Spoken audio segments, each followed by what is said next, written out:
just like to use this opportunity to say that once again we have been running together as the region. And this is very important because it actually shows a cohesive approach, but also shows a very high level of interoperability of central banks. And I will just recall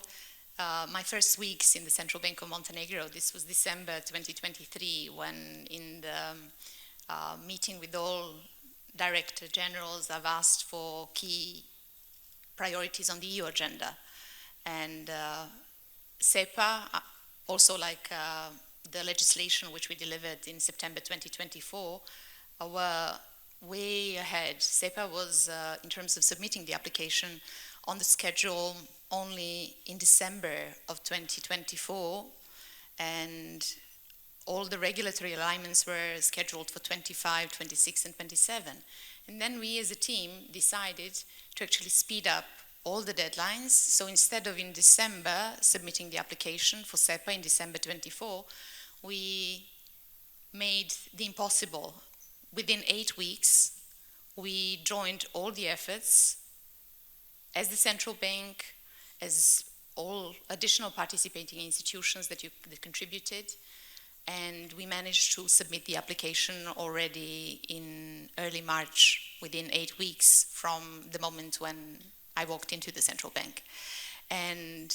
what was wonderful was that from that moment onwards, we communicated our application to the central banks in the region, and there was very strong impetus on the side of the Commission, on the side of central banks, and very strong wave ahead. And I have to say that throughout this process, we have many concrete lessons, and not only in terms of regulatory alignment, and I do underline that we had to have swift regulatory alignment in the segment of only 3 months. So between March and July, we delivered on full regulatory alignment across banking regulations, payments regulations, and AML CFT regulations to be recognized by the Commission and to get the green light to join the geographical scope of SEPA. But what I can say is that the fact that we ran as first didn't come without strings attached. When you're the first, you're breaking the ice and you're coming across all the obstacles and challenges, and the way how you resolve them will actually affect and actually pave the way for the others. So I believe that one of the most important insights drawn was that when you're relying on a very narrow base of correspondent banks, it really comes with structural and pricing vulnerabilities. What does it mean? Normally, in majority of EU member states, SEPA retail transactions come at a cost of between 0 and 40 euro cents. When Montenegro came into the game and when we started contacting European banks who serve as PSPs and provide connectivity to the European infrastructure for payments, and they're essential piece of the puzzle without which you cannot have transactions in our economies, we got offers which were ranging between 5 and 13 euros per each individual transaction. And that brought us to the next step. What was the reason for that? We have exactly the same regulation like in the European Union. We did our homework. Why are we there? And then we got different kinds of answers, ranging from uncertainty related to our markets, fragility related to the institutional framework and independence of the financial regulators, financial integrity. And then Vice Governor Kaladzic, her team, and myself had a number of interactions with the European commercial banks where we presented all the segments which were questionable, ranging from institutional stability and independence. Based on our legislation, the central bank law is among top 5 laws on the European continent based on assessment of the IMF in terms of quality of independence of the central bank. We're talking about clearly the de facto independence. Then when it comes to AML CFT, we presented to the banks, commercial banks, European commercial banks, that Central Bank of Montenegro, over the past year and a half, since we started with the reform efforts, has ended 2 decades of impunity for AML CFT challenges in the financial sector, and that we had very high level of AML CFT enforcement, and not only high level and fantastic track record, and I'm using the word fantastic because this is how it was rated by high level representative of the European Commission who was assessing our progress, but also the fact that Montenegro as a jurisdiction is actually using the potential under the legislation which was adopted in full coordination with the EU AML CFT package active in EU 27. So we are exercising multi-million fines to the banks that don't deliver on the financial integrity. So essentially, based on presentations of Montenegro, its economic outlook, institutional performances, and results in AML CFT, which make Montenegro, single Montenegro out as the central bank top performer in this particular segment, actually convinced the European banks. So now from 3, 4, 5 to 13 euros per transaction, now our transactions in all agreements that our banks, commercial banks reach with European PSPs range between 0 and 1 euro per transaction. So currently the cost offered by European PSPs to Montenegro is the lowest of all jurisdictions in the Western Balkans, which shows that good communication and good results and independence of the central bank in performing all and delivering on all measures counts. Clearly, if you disrupt interests of vested interests of groups linked to organized crime and to different structures across the society, clearly there are consequences. Clearly you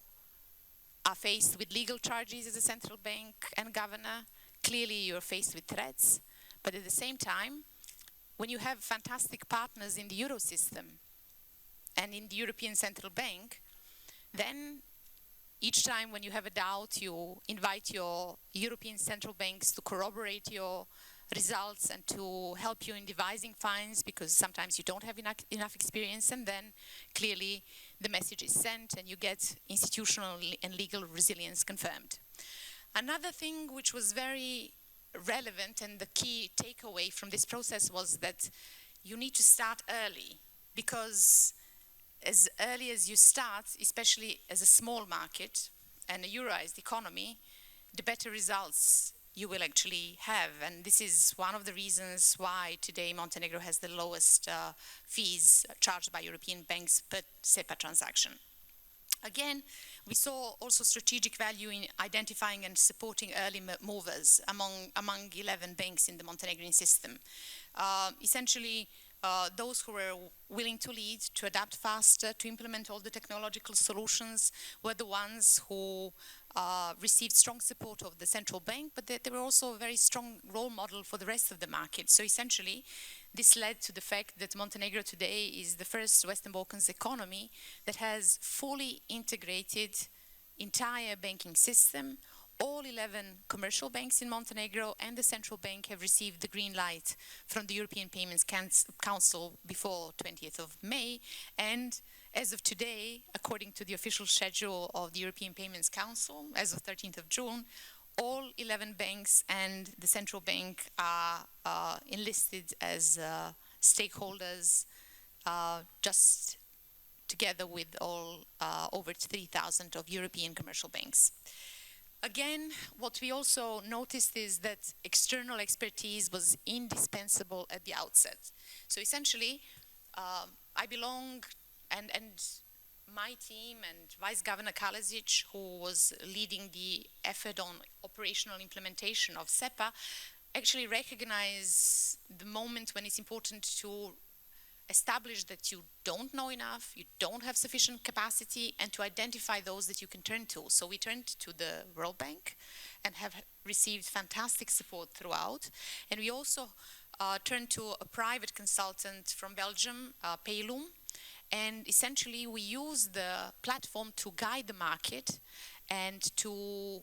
have the various workshops offered to the bank on all the functionalities of SEPA implementation and all the challenges, but at the same time to offer consultancy and support in submitting application, in implementation of ISO 20022, international payments standard, in SEPA testing. So essentially today, when we have a look at the Montenegrin market, we are fully ready and awaiting the SEPA go live first transactions, which are based on the calendar of the European Payments Council envisaged on 6th of October. And again, what was very important lesson that we learned is that the market will not go alone. That central banks do have a role, and that it is very important to hold the reins and to control the process. So essentially, we established a body within the central bank, a task force, which was cooperating with the banks on bi-weekly basis. So every 2 weeks you would have direct consultations with the banks on all the challenging issues, but then again, follow up with each individual bank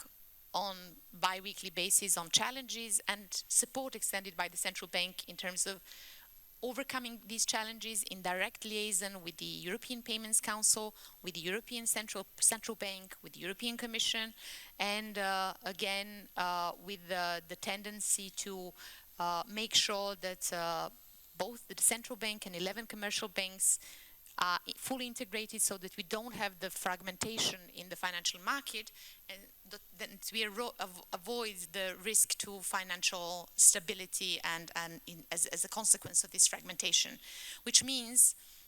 that all Montenegrin commercial banks have a chance, which I believe they will use wisely. They're ready, but then at the same time,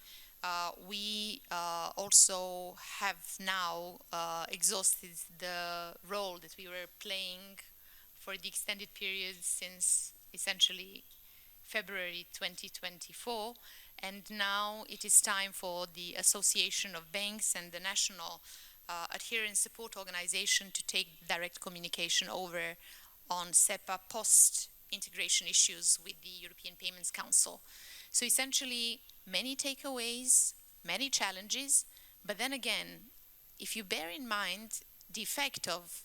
SEPA integration on the quality of economic performances of the Montenegrin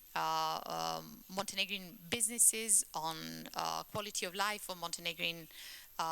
citizens, and the mere fact that our internal modeling, which was done in the central bank, shows that the effect of convergence of GDP per capita in Montenegro compared to the current level of convergence with the EU GDP per capita will significantly increase from the current 11,500 euros of GDP per capita in Montenegro. In 10 years, based only on direct and indirect effects of SEPA, we will go to increase of 2,538 euros based only on implementation of SEPA and TIPS, which means coming only based on SEPA and TIPS to the GDP per capita of 13,000 euros in 2035, over a decade, provided that we hold all other elements of GDP growth and projections at a standstill, which means that based on implementing these two reforms, based on implementing strategically very important move of the European Union to integrate our economies in the single European market way ahead of EU full accession, means that we will be narrowing the income gap with the European Union based on these reforms by over 11 percentage points. So let me use by the way of comparison, the situation and accessions of previous economies to the European Union. if we take a look at Central European or Baltic, let's say, member states, at the time of their accession, they were at the level of 30%, around 30% of economic convergence with the EU GDP per capita. And today Montenegro is at the level of 52%. Should it continue to grow at a very moderate pace, which was the last year's growth of 3%, we would find ourselves at the level of barely above 60% of convergence with EU GDP per capita in a decade. But with these two reforms, with accession to SEPA, with implementation of instant payments, European framework, we are actually aiming, based on our internal modeling, to between 72 and 75% of EU convergence with the EU GDP per capita. So this is telling enough about the scope of reform, the interest of our economies to go at a very fast pace, to embrace all the challenges, to standardize economies and fully align them with the EU single market expectations and regulatory framework, and to deliver on all reforms to make sure that we are recognized as fully compatible, fully equivalent, so that our markets become attractive and source of prosperity, not only for us, but also for the European Union, which we aspire to join shortly.